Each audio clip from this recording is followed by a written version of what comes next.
The University of Helsinki from the Department of Geosciences and Geography, and I'm a professor of geoinformatics at that department, and I've been involved in this GEOSA since 2008. So I warmly welcome you all to this seminar. I'm very happy to see old friends and new faces and new friends, hopefully, as well.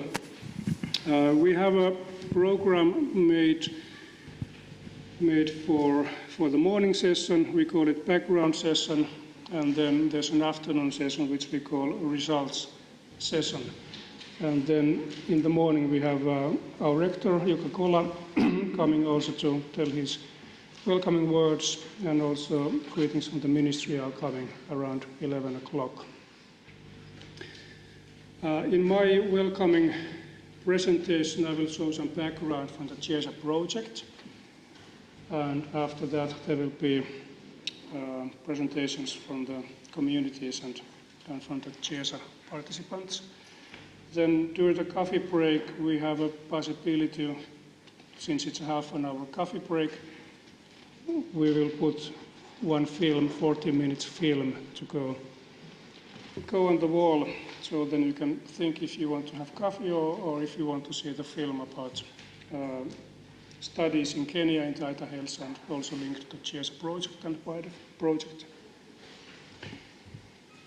Is this blinking also there in the back? Yeah, it's a pity. It's also doing the same here.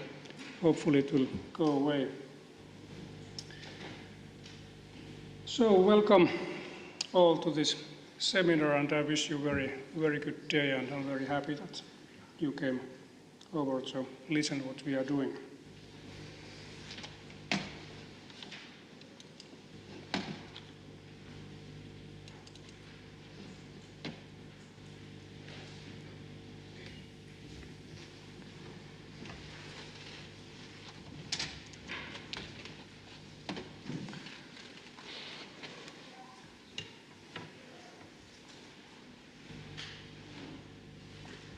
The title of the seminar is Climate Change Impacts on Ecosystem Services in the East African Highlands, and that's based on the work done within the GEOSA project funded by the Ministry for Foreign Affairs of Finland.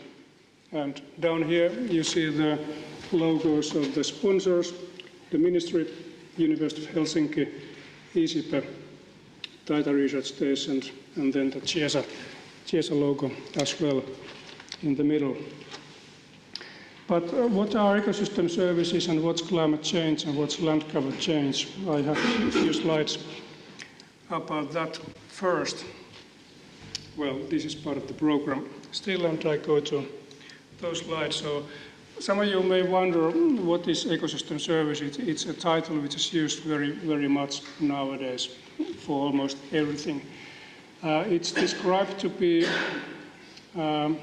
so that an ecosystem is defined as the dynamic complex of plant, animal, and microorganism communities and the non-living environment.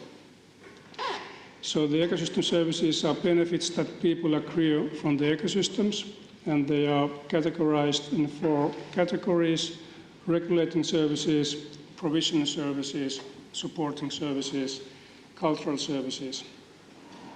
Each type of ecosystem depends on varying degrees of particular components of biodiversity, and this dependence is seen the strongest in tropical forests, largely because of their value in carbon storage and watershed protection.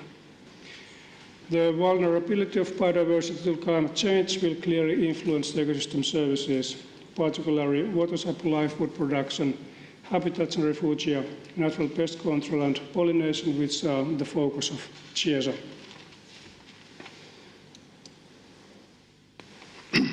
Climate change is anticipated to affect ecosystem services of various kinds. Ecological interactions between insect pests such as maize-stalk borer, their natural enemies, and host plants affect crop yields, maize and avocado, as a response to the change in temperature regimes and rainfall patterns. At the same time, increased population pressure in the highland agroecosystems forces small-scale farmers to clear more forests for agriculture. And this changes the land cover, impacts the habitats and functional agrobiodiversity and affects the provision of fresh water. And the climate change impacts are anticipated to be seen first in mountainous areas, and that's why GIESA has been focusing in highland areas of East Africa. The increase in food production in Africa is still based on expansion of agricultural lands, while on other continents there are fertilizers and techniques and mechanisms to increase the food production. And this expansion of agricultural lands causes changes in albedo and reflectance characteristics of land surface. And this causes changes in vegetation cover, of course, which influences ecosystem services. There's less surface to capture the atmospheric moisture, fog, for example, by vegetation. There's less vegetation to protect the soil, and less vegetation to store water resources, and also less vegetation to provide habitats and enhance biodiversity, and also less carbon sequestrated in vegetation. Here are some examples from the Taita Hills, two photographs from the late 80s, and then one taken a few years ago. Since 1989, I've been in Taita Hills maybe 25 times every month, many times a year, and I haven't seen water anymore coming down from this nice cliff. The reasons, one can think it's the climate change, but there are also a number of other reasons. People are, of course, using more water in the hills because there are more people for irrigation, for domestic use. There's then less vegetation to capture the atmospheric moisture, and also less vegetation to store the water. And obviously there's also climate change, that it rains a little bit less, but the statistics, meteorological statistics, are not accurate enough to tell that reason. But there hasn't been water on this cliff since I've been there again from 2004. Land cover change is really an issue in sub-Saharan Africa, not only in Taita Hills, in Kenya or East Africa. In this one we have some classifications from 87 and 2003, and then the scenario, if the trend goes on the same way, what we will have in 2030, and then 60% of the area will be agricultural land. I think I will live so long, I'm still a professor on that year, so I can really test if it really takes place what we are simulating here, but that's based on the current trend. In GIESA project, we are studying climate change impacts on ecosystem services.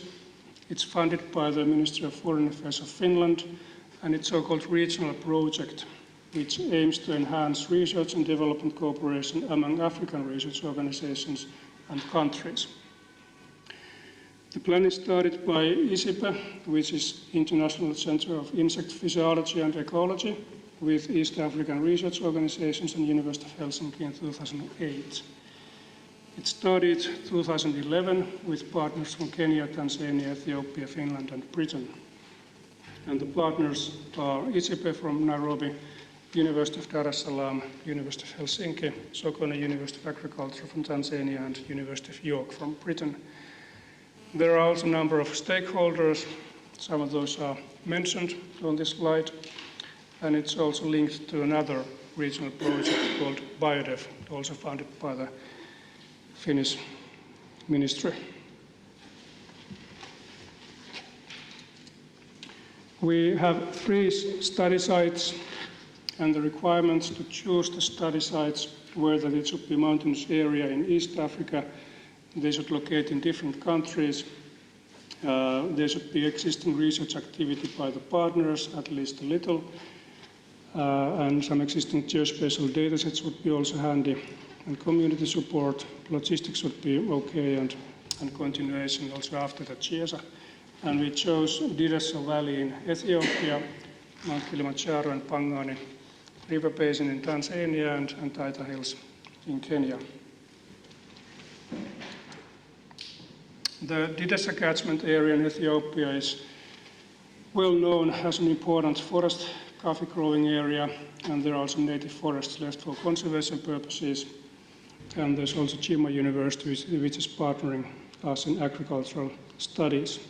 On the left-hand side, you see the coffee forest, semi-natural coffee forest in Jimma area, and on the right I suppose it's millet growing nicely in the field. And in this photograph there are people drying the coffee beans after washing them in this coffee factory.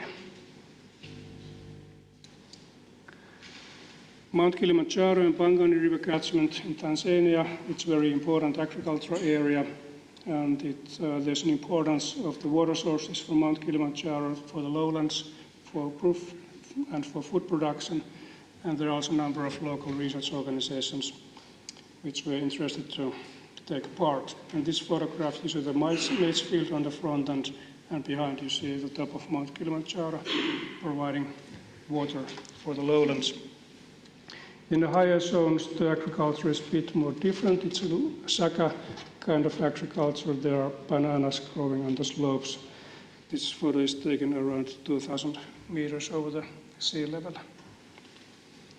And as you know, these glaciers from Mount Kilimanjaro are vanishing soon, but it doesn't affect the water resources because at that elevation the glacier melt takes directly by evaporation. It's not really creating water flows.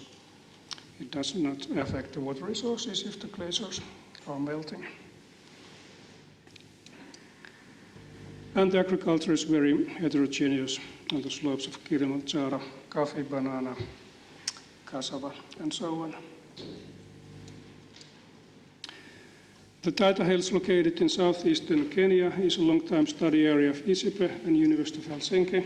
There's also the Taita Research Station of the University of Helsinki in the middle of the hills. It's also a very interesting study area because it's like a miniature of Kenya. The hills are rising from the plains up to more than 2,000 meters at the hilltops, and there's intensive agricultural production in the hills and grazing parks in the lowlands. And there's also high importance of the water resources of the hills to the lowlands. Just like in Kenya, we have 5 water towers: Mount Kenya, Mount Elgon, Apidir, Mau, and so on. And in Taita Hills, we also got 5 water towers, those forest fragments in the hills. This is seen from the lowlands from the south towards the Taita Hills, and these like agriculture is in the Taita Hills. In CIESA, we have 8 work packages: coordination and management by ISIPE, the land use and by geophysical information, which means the GIS and remote sensing work done at the University of Helsinki.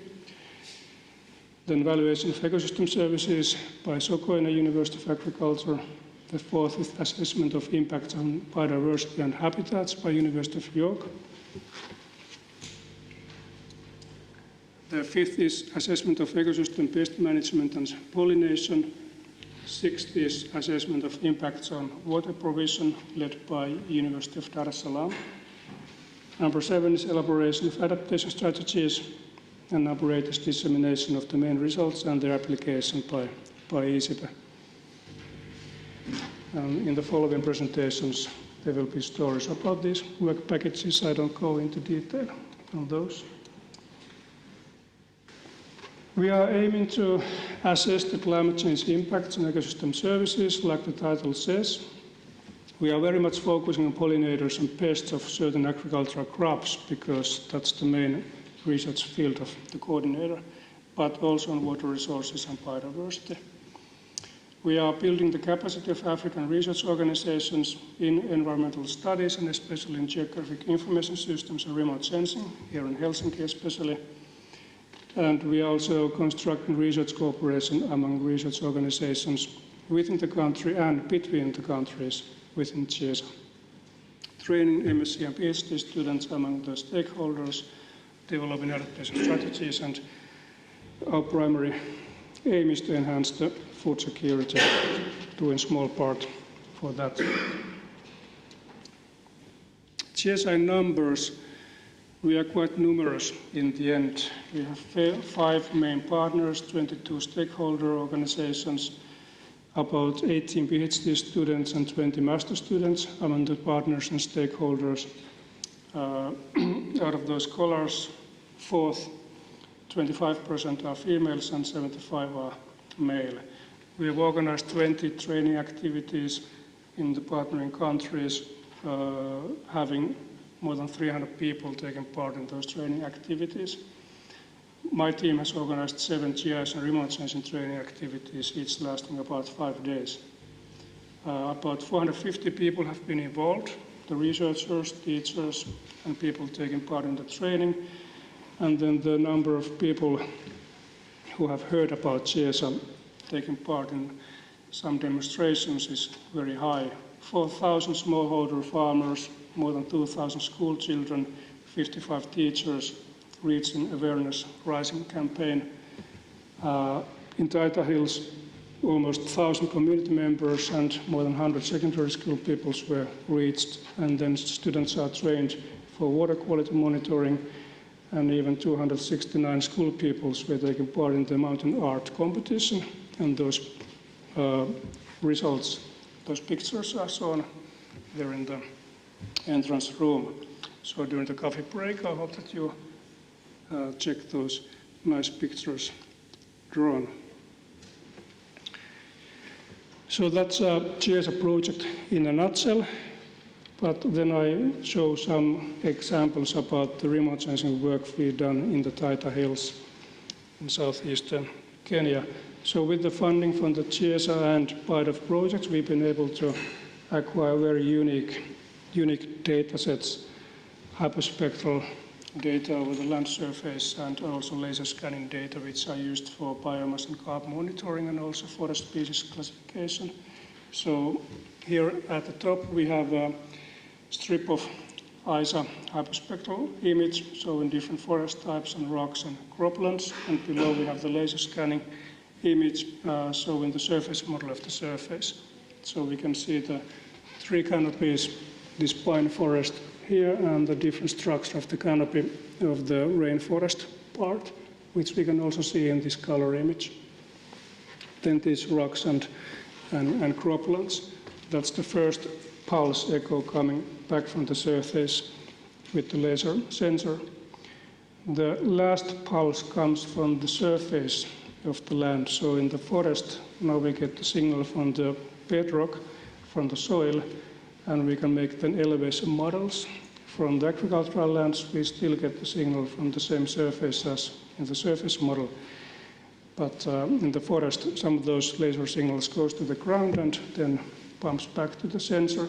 And this enables us to make very nice estimations about the tree heights, the biomass and carbon in the forest and also in the agroforestry sites. And we can make these models for the whole forest of Kangao, for example, and make terrain models, topographic models out of that, and then calculate above ground biomass, which we can change to carbon as well for these areas.